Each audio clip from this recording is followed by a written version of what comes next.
ማህሌት ካላወራሁት ብላኝ ነበር። አጠገቤ ናት። ልስጣት ስልኩን? አይ አሁን እሷ ማውራት አልፈልግም። እባክህ መድብል፣ እባክህ ላውራ እፈልጋለሁ። እባክህ። አይ አሁን አንድ ወሳኝ ጉዳይ ላይ ነኝ። አንቺን አናግሬ አዲስ ሀሳብ መስማት አልፈልግም። እና ስለ ማህሌት ምንድን ነው የነገሩሽ? ቤት ስትሄጂ ምን አልሽ? ማህሌት ወረቀቱን ሰጥታን ተመልሳ ሄዳለች ነው ያሉኝ። እና ይሄንን ለመናገር ነው እዚህ ድረስ የመጣሽው? አይ ይሄ ብቻ አይደለም ግን መድብል መድብል ስለ ማህሌት መጥፋት ያውቃል። እንዴት? ምንድነው ጣምረሽ የምትበይ ሆነ ቢዚ ግን እነሱ ያለበር እንዴ?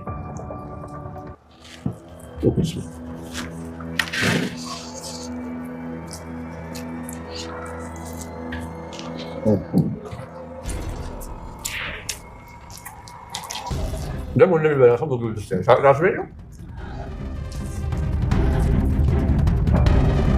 ምን አባሽ ምግብ ቀርቦ እንደዚህ የምትሆኝ ቢ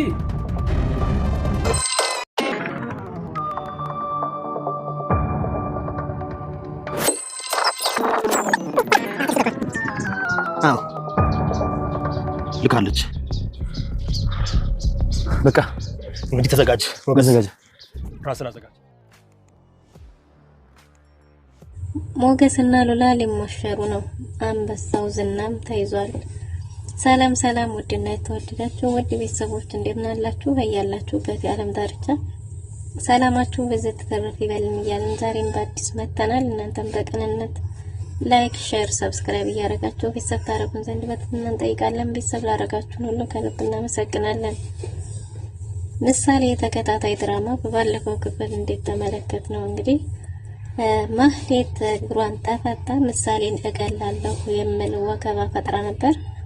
እና ማህሌት በራሷ ላይ ገመዷን አጥብቃለች ማለት ነው። በቅሮ ፈረጠጠች፣ ማሰሪያዋን አጠበቀች አይደል ነገሩ። እና ማህሌትም አሁን ለነ መድብል ተባብራ ዝና እንዲያዝ እንድትረዳ ጠይቋት ነበር። እሷም ዝና በመያዙ እኔ ምን እጠቀማለሁ እያለች ነው። እናም ደግሞ ኤፍራታ ወደዛ ቤት እዛ ቤት ያለውን ነገር አጣርተሽ ነው ቶሎ ምናልባት እዛ ተይዛ ከሆነ ማህሌት ብሎ ዝናም ወደዛ ቤት ሸኝቷት ነበር፣ ወደ እነ ብሩክ ቤት ማለት ነው። እናም እንግዲህ ኤፍራታ ስትሄድ መንገድ ላይ ከኋላዋ ተከትሎ አማላው መድብል እንግዲህ ኤፍራታዬ የኔ ቆንጆ ወዴት ነሽ ቢላትም ወደዚሁ አካባቢ ደርሼ ልመለስ ነው ብላ ነበር። ነገር ግን አንድ አስቸኳይ ለስራ እንደሚፈልጋት አናግሯት ነበር።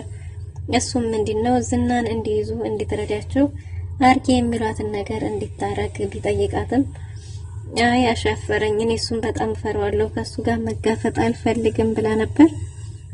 ግን ደግሞ አድርጌ የሚሏትን ነገር ማድረግ እንጂ በሷ ላይ የሚያመጣው ጉዳት እንደሌለ ሲነግራትም እኔ ታዲያ ምን እጠቀማለሁ ብላ ነበር። እሷም እንደህቷ ጠቀም ያለ ገንዘብ እሷ ራሷ ባንደበቷ የጠየቀችውን ያህል ገንዘብ እንደሚሰጣትና እንዲሁም ደግሞ ምናልባትም ሁሉ ነገር የሁሉ ውጥንቅጡ ከለየለት አግብቷት የልጆቹ እናት ሊያረጋት እንደሚፈልግ እየነገራት ነበር። ይህን ሲላትም እየቀለድክ አይደለም አይደል እያለች ነበር ልቧ እየቀለጠ። መድብልም እኔ የእውነቴን ነው እየቀለድኩኝ አይደለም፣ ሁሉ ውጥንቅጥ ካለቀ በኋላ አግብቼሽ የልጆች እናት እንድትሆኝ ይፈልጋለሁ። በሌላ በኩልም ደግሞ በርከት ያለ ጠቀም ያለ ገንዘብም ስለምሰጥሽ ህይወትሽን ትቀይሪያለሽ፣ ስለዚህ ምን አሰብሽ ብሏት ነበር።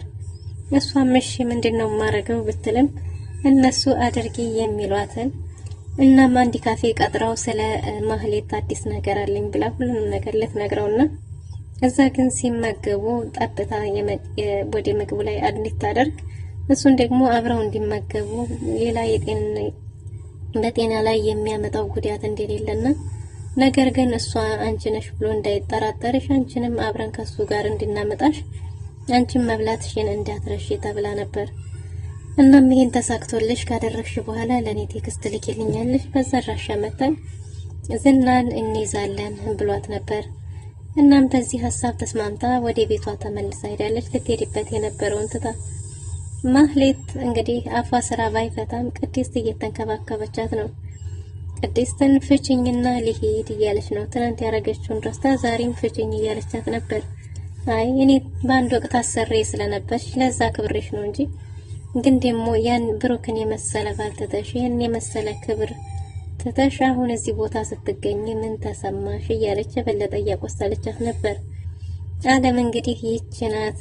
አንዴ ከፍ አንዴ ዝቅ። ትናንትና የኔ አሰሪ ነበርሽ፣ ዛሬ ደግሞ አስበሽዋል ያለሽበትን ክፋት። ምን ያደርግልሻል ክፋት? የክፋት ምንም ጥሩ የለውም። ምንም የተሳካ ቢመስልሽም አንድ ቀን ደግሞ አንቺኑ እንደዚህ አውርዶ ይጥላልና ክፋቱ ይቅርብሽና መልካም ሁኚ፣ ወይ ወደ ቤትሽ ተመልሰሽ ተቀመጪ፣ ካልሆነም ደግሞ ሌላ ባል አግብተሽ በክብርሽ ብትኖር ይሻላል። የእውነት ስላንቺ አሳዘንሽኝ እያለቻት ነበር። ማህሌትም አለቅሽም ብቻ ከዚህ ልውጣ እንጂ እያለች መፎከሯን ይዛለች። እንዴ ከዚህ መውጣትሽም ምን እርግጠኛ አደረገሽ? ምናልባትም እኮ ልትሞች ትችያለሽ ስትላት በፍርሃት እንዴ እንገላታለን አሉ እንዴ ምንድነው የሰማሽው ነገር አለ እያለች እየተንቦቃቦቀች ነበር። አይ መቼስ መድብል እንግዲህ የሚፈልገውን ነገር እስካላደረግሽ ድረስ ምናልባት በህይወትም ላትወጪ ትችያለሽ፣ ግን ደግሞ ከዚህ ክፋት ሁሉ ተምረሽ በክፋትሽ ያተረፍሽው ስለሌለ መልካም ብትሆኚ ይሻላል ብላታለች። ማህሌትም ያንቺ ምክር አይሻኝም፣ ለልቀስ ካዘንሽልኝና ትናንት አሰርሽ እንደነበርኩ ካሰብሽ ፍቺኝና ለቃቂኝ እያለች ነው። በስተመጨረሻም ለመድብል የማወራዋለኝ ስልክ ይደወልልኝ ብላለች። ሞገስ ዝናን ሊያግቱ መሆናቸውን ሲያስብ እጅግ በጣም ፈርቷል። ደግሞ መድብልም ወንድሜ አንድ ነገር የእውነት ሆኖ ከሆነ ግን ዝናን በአደባባይ ገድየው የህይወት ፍጻሜን እዛው እስር ቤት ነው ማረገው እያለ ነው። ሞገስም መልካሙን አስብ እንጂ ሁሌ መጥፎ ነገር አታስብ። አሁን ዝናን እንዴት አርገን ነው? ዝና ቀላል አይደለም፣ አንድ በግራትና ምሳው ነው። ይህን የሚያክል ሰው እኛ በቀላሉ ልንችለው አንችልምና እንዴት አርገን ነው የምናግተው? ካገትነው በኋላ ደግሞ እንዴት ነው ሊናገርልን የሚችለው እያለ ነበር። መድብልም አንድ ጊዜ እጃችን ይግባ እንጂ ከዛ በኋላ እንዴት እንደሚናገርና እንደማይናገር እሱን እኔ ያሳይሃለሁ፣ እኔ ራሴ ሰራዋለሁ። ግን ደግሞ አሁንም ቢሆን ከፈራህ ተመልሰህ ሂድ ወደ ቤትህ እያለው ነበር። በጭራሽ ወደ ቤቴ አልሄድም፣ ፍራቴ ከወንድሜ አይበልጥም፣ እጋፈጠዋለሁ። ብቻ ዝና እጅና እግሩ ታስሮ ማየት እፈልጋለሁ። እድሜ ልኬን ሲከታተለኝ የነበረ ሰው፣ ሲያሳድደኝ የነበረ ሰው እንደኔ ያደረገው ሰው የለም። ካደግኩበት ከተወለድኩበት ወርቄ ካደግኩበት መንደር አሳዶ አባረረኝ። አሁንም ደግሞ ተከትሎኝ እዚህ መጣ። እንደኔ የቻለው የለም ቢልም በፍርሃት መውጫ እንደሌለና የጀገነ ግን መውጫ እንደማያጣ ተናግሯል። በጭራሽ መፍራት የለብህም። እንደዚህ አይነት ሰዎች ደግሞ ዝም ስትላቸውም ላንተ ለህሊና ምንም አይጠነቀቁልህም። ስለዚህ መጋፈጥ ነው ያለብህ እያለ ነው መድብል። ሞገስም ለመጀገን እያሰበ ይመስላል። ዳጣና ሉላ አንድ ላይ ናቸው። ዳጣ ስለ እናቷ ማወቅ እንደምትፈልግና ግን ደግሞ ቤተሰቦቿን ስላገኘች ደስተኛ እንደሆነች እየተናገረች ነው። ሉላ ያኔ እንደዛ ስታለቅሽ ይገኛሉ ብዬሽ ነበር እኮ አሁንም እናትሽን ጠይቂ ትገኛለች ብላ ተስፋ ሰጥታታለች። እናቴማ ምናልባትም በህይወት ካለች ዘላለሟን ምናልባት እያለቀሰችም ሊሆን ይችላል። አባቴም ሊነግረኝ ፈቃደኛ አይደለም፣ ግን ደግሞ መጠየቄንም አላቆምም። እህቶችም ስላሉኝ ደስተኛ ነኝ እያለች ነበር። እና ሉላን ስለ ሞገስን እንደምትወደውና እንደማትወደው ስትጠይቃት ስለምወደው መሰለኝ እኮ ከሞገስ ከዝና ጋር ያንን ጨለማ ህይወት ስገፋ የነበረው ሞገስን ስለምወደው እሱን ማጣት ስለማልፈልግ እሱን እንዳይገልብኝ ነው እና ከነፍሴ በላይ እወደዋለሁ እያለቻት ነበር። እናም ለሚወዱት ሰው ይሞትለታል ስትላት አረኔ ለማን ትሞቻለሽ አንቺ ብትላትም ለማንም እንደማትሞትና አሁን ላይ ግን ለአባቷ ለእህቶቿ ምናምን እያለቻት ነበር። ግን እኔ ማፍቀር አልችልም ማለት ነው ብትልም አይ ሁሉም ነገር በጊዜው እንደሚመጣና ግን ደግሞ ለሚወዱት ሰው ራስን አሳልፎ እንደሚሰጥም እየነገረቻት ነበረ። እና አሁን ደግሞ ተጋብተው አብረው አንድ ላይ ሆነው ወልደው ከብደው መኖር ምኞታቸው እንደሆነ ሉላ ተናግራለች። ሞገስ ሉላና ዳጣ አንድ ላይ ስለሆኑ ሀሳቡ የቀለለለት ይመስላል። ደውሎ ሰላም መሆናቸውንም አረጋግጧል። ዝናም አሁን ማህሌት ከጠፋችበት ሰዓት ጀምሮ ስጋት ላይ ያለ ይመስላል። ማህሌት ከተያዘች ሚስጥር ታወጣለች የሚለው ነገር አስጨንቆታል። እናም ኤፍራታ እንገናኝ ብላ ስለሉላ እንገናኝ ስለ ማህሌት የማውቀው ነገር አለ ስትለው የቀጠረችበት ቦታ ድረስ የመጣው አዲስ ነገር አለ ብሎ ነበር። እናም እንግዲህ ዝና እዛ ያለችበት ቦታ ድረስ መጥቶ ስለ ማህሌት ምን አዲስ ነገር አለ ብለው ነበር። መድብል ስለ ማህሌት የሚያውቀው ነገር አለ፣ ማህሌት ያለችበትን ያውቃል ብትልም እንዴት አወቅሽ የታገኘሽው ብሏት ነበር። በአጋጣሚ ተገናኝተው ስለ ማህሌት ያለችበትን እንደሚያውቅ እንደነገራት ነግረዋለች። ለዚህ ብለሽ ነው እዚህ ድረስ ያመጣሽኝ ቢላትም ሌላ ብዙ የምንነግረው ነገር እንዳለና ግን ደግሞ ምግብ መብላት እንደምትፈልግ ስትናገር ምን አይነት ሆዳሞች ናችሁ አንቺና እህትሽ እኔም ባይጥልላችሁ ምን ይወጣችሁ ነበር? ካልበላችሁ አትናገሩም፣ አትንቀሳቀሱም ማለት ነው። ምን አይነት የውለታ ቢሶች ናችሁ እያለ በስድብ አጥረግርጓታል። ቢሆንም ግን ኤፍራታ በጣም እንደራበትና ግን ደግሞ ብቻዋን መብላት እንደማትፈልግ ነግረው አብረው እንዲበሉ ጠይቀው ነበር። እሱ ምን ብንቅኝ ነው በየቦታው ያገኘሁትን አልበላም፣ የቤቱ ጥሩ ነገር ምንድነው ቢላትም እሷ እንደማታውቅና ግን ደግሞ የቤቱን ስፔሻል ለሱ ክብር የሚመጥነውን እንዲበሉ ጠይቀው ነበር። እንዴት አይነት ድፍረት ነው? እንዴት እንደዛ ታረጊያለሽ? እያላት ነበር። እሷም ደግሞ እንግዲህ ያው ለሱ ክብር ብላ እንጂ ለሷማ ያገኘችውን ነገር እንደምትበላ ተናግራ የቤቱ ስፔሻል እንዲታዘዝ ሆኗል። እናም ሌላውን ነገር አጫውን ንገሪኝ ቢላትም ሌላውን ከበሉ በኋላ እንደሚደርስ ምግቡን ሲጨርሱ ሁሉም ነገር እንደምትነግረው ተናግራ መጀመሪያ ምግቡ እንዲቀደም ተደርጓል። መድብል ኤፍራታን የሷን ሜሴጅ እየተጠባበቀ ነው።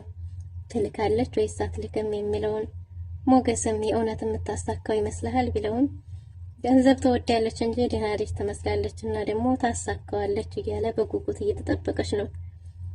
ኤፍራታ ላብላብ እያላት ነው። ካሁን አወቀብኝ ካሁን አላወቀብኝ የሚለው ነገር ያስጨነቃት ይመስላል። የቤቱን ስፔሻል ተሰርቶ እስከሚመጣ ድረስ ዝና ቸኩሏል። ገና አብኩተው ጋግረው ነው እንደሚያመጡት እያለ ነበር ሲቁነጠነት። የቤቱ ስፔሻል ምግብም ቀርቧል። ኤፍራታ ገና እንደ እሳት ጎርስ ዝና ጠቅልሎ ሊያገባዶታል። ቅድስትና ምሳሌም እንግዲህ ምሳሌ እማዬ አሳዘነችኝ፣ ፈተንን ልቀቃትና ቤቷ ደርሳ ከዝናንተ ምግቧን በልታ እራሷም ቤቷን አጸዳድታ ተመልሳ ትምጣ አጎቴ ሳይመጣ በፊት እያለች ነው። አይ ልጅ መሆን ንጹህ ወረቀት አይደሉ። እናም አሳዝናኛለች፣ እባክሽ እንፍታት አጎቴ ሳይመጣ እያለች ነው። ያን ሁሉ በደሏን፣ ያን ሁሉ ክፋቷን፣ ያን ሁሉ እሷን ለመግደል ስንት ሙከራ እንዳላደረገች ያን ሁሉ ለሰረስታላት አሁን ግን አሳዘነችኝ እያለች ስለሷ እየተጨነቀች ነው። ቅድስትም እንዴ ያኔ ኦፕሬሽን ህክምና እንዴት የተነካሹ ነገር አለ እንዴ? እንዴት ነው እንደዚህ የምትወኘው? እሷ እኮ ልትገልሽ የሞከረች ነበር፣ ስንት ነገር ስታደርግሽ ነበር። እና እዛው ትቀመጥ፣ ምንም አናረግም፣ አንፈታም። ከፈታናትማ አንቺንም እኔንም ትገለናለች እያለቻት ነው። ግን እኮ በጣም ታሳዝናለች እማዬ እያለች ማዘንም ጀምራለች። አይ ምሳሌ ሞገስና መድብልም የኤፍራታን ሜሴጅ እየተጠባበቁ ባለበት ኤፍራታም ላብላብ እያላት ነው። ኤፍራታንም በአይኗ እየተከታተላት በእንጂ እንዲሁም እያላት ነበር። እናሷም እየበላሁ ነው እያለች ሜሴጁን ለመላክ እየታገለች ነው። ሜሴጁ ለመድብል ደርሶታል። ዝናም ምግቡን ጠራርጎ በልቶታል። እና በዚህ ሜሴጅ መሰረት የእውነት ተሳክቶለት እጃቸው ይገባ ይሆን ዝና ወይስ ምን ሊፈጠር ይችላል የሚለውን በቀጣይ ክፍል ይዘን የምንመለስ ይሆናል። ለዛሬ የነበረን ቆይታ ይመስል ነበር። መልካም ጊዜ